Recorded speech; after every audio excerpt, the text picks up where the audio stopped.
Saya tanya pada Anda, kalau Anda bisa menghafal Quran, benar menghafalnya, masuk surga tidak? Kalau Anda tidak tahu masuk atau tidak, bagaimana kita bisa punya motivasi untuk menghafal? Perhatikan, saya katakan pada Anda, Allah berjanji dalam Al-Quran. Allah berjanji bahwa orang yang benar menghafal Qurannya, benar menghafal, nanti benar itu bisa mengamalkan isinya, benar menghafalnya, maka bukan hanya masuk surga, Allah akan hiasi dia ketika masuk surga dengan perhiasan yang membedakan dengan yang bukan menghafal Quran. Demi Allah saya katakan, berusaha menghafal Quran, karena Anda akan mendapatkan hal yang berbeda saat Anda masuk surga insya Allah. Janjinya dari Quran surah ke-35 Fatir ayat ke-33, paling kiri sebelah atas. Jannatu adnin yadkhulunaha. Awas, ada golongan para penghafal Quran yang masuk ke dalam surga Aden. Yang paling indah di dalamnya, awas, lihat baik-baik. Di dalamnya yuhallawna fiha min asawir. Mereka akan dihiasi dengan perhiasan-perhiasan yang sangat indah di dalamnya. Nanti tafsirnya ada di At-Tirmidzi nomor hadis 2915. Ketika seorang penghafal akan diminta naik ke surga, Masya Allah, maka nanti ada firman yang mengatakan, Waqra waqar. Saat Anda naik ke surga, bacakan bacaan Quranmu yang biasa engkau bacakan saat di dunia. Setiap dibaca, naik. Setiap baca, naik. Tiba-tiba Qurannya mengatakan, ya Allah, lihat baik-baik. Allahumma halli. Ya Allah, sebelum naik dia ke surga, hiasi dulu dia. Bedakan dengan yang bukan penghafal. Fayulbasu ilaihi tajul karamah, maka dipakaikan di kepalanya mahkota kehormatan.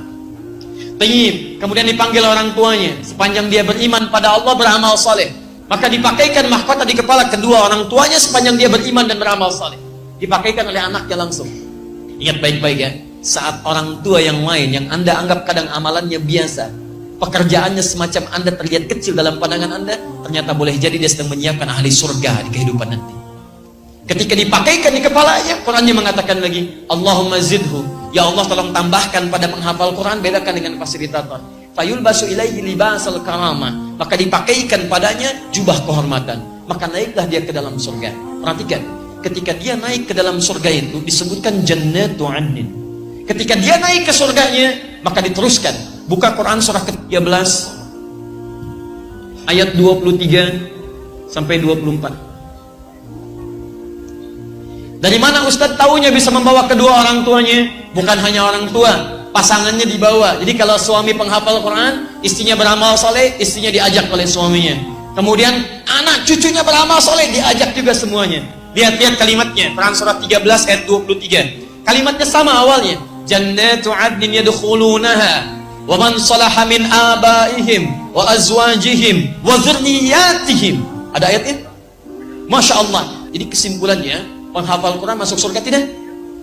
Sepanjang dia mendekat pada Allah Subhanahu wa ta'ala, mengamalkan isi Qurannya, menghafal dengan benar. Bukan hanya masuk, dia dapat perhiasan dan dikunjungi oleh malaikat di setiap pintu surga. Sampaikan ayat ke-24-nya. Wal malaikatu yadkhuluna min kulli babin, dan malaikat masuk ke setiap pintu surga menyambut mereka, bahkan mengatakan pada mereka, salamun alaikum bima sabartum. Selamat karena Anda sabar saat menjalani usaha di muka bumi. Sabar. Fa ni'ma uqbaddar. Maka senikmat-nikmat tempat terbaik, inilah tempatnya. Silahkan masuk. Baik. Jadi kesimpulannya, ketika Anda ingin masuk surga dengan cara menghafal Quran, ada yang masuk surga dengan cara tahajud, makanya dibuka babu tahajud. Ada yang ingin masuk surga dengan berpuasa, makanya dibuka pintu ar-rayyan, pintu orang puasa. Jadi ketika nanti Anda di akhirat, Anda dipanggil, hei ahli puasa, pintunya manggil ar-rayyan. Di begitu masuk, ughliqat, ditutup. Ughliqa itu bukan ghallaqa, jadi ada aghlaqa, ada ghallaqa, beda. Kalau ghallaqa, nutupnya pelan-pelan, sehingga masih bisa ngintip. Perhatikan baik-baik. Ughliqat, ditutup. Kalau aghlaqa pakai hamzah itu seketika, tutup. Begitu ahli puasa masuk ke pintu surga, masuk semuanya, tutup seketika, tutupnya kencang. Jadi tidak ada kesempatan orang lain untuk mengintip. Ada apa sih? Babu tahajud, ahli tahajud masuk, ahli tahajud. Ahli Quran punya pintu sendiri. Ayo siapkan, Anda harus punya cita-cita. Saya mau masuk surga dari pintu ini, dawamkan amalannya di dunia. Anda harus punya cita-cita, teman-teman. Yang paling hebat adalah orang yang diperebutkan oleh semua pintu itu. Semua pintu mengatakan, dan nanti Abu Bakar As-Siddiq radhiyallahu taala anhu berusaha bermohon kepada Allah dengan kalimat-kalimat Nabi, meminta isyarat. Ya Rasulullah, adakah yang bisa masuk dari semua pintu itu? Kata Nabi, saya bermohon kepada Allah supaya engkau menjadi bagian darinya. Dan berita baiknya, ahli Quran itu salah satunya akan diperebutkan oleh pintu-pintu itu. Karena ahli Quran, dia pasti rajin tahajud. Ahli Quran, dia pasti rajin puasa. Ahli Quran yang benar, dia pasti rajin sedekah. Anda belum jadi ahli Quran yang terbaik, kalau belum bisa mewujudkan pintu-pintu yang dimaksudkan tadi. Mustahil ada ahli Quran meninggalkan tahajud, mustahil. Mustahil ada ahli Quran tidak senang dengan puasa sunnah. Mustahil ada ahli Quran tidak senang dengan sedekah. Ketika berkumpul Quran dalam jiwa Anda, disitulah puncak kebaikan tersemai dalam jasad Anda.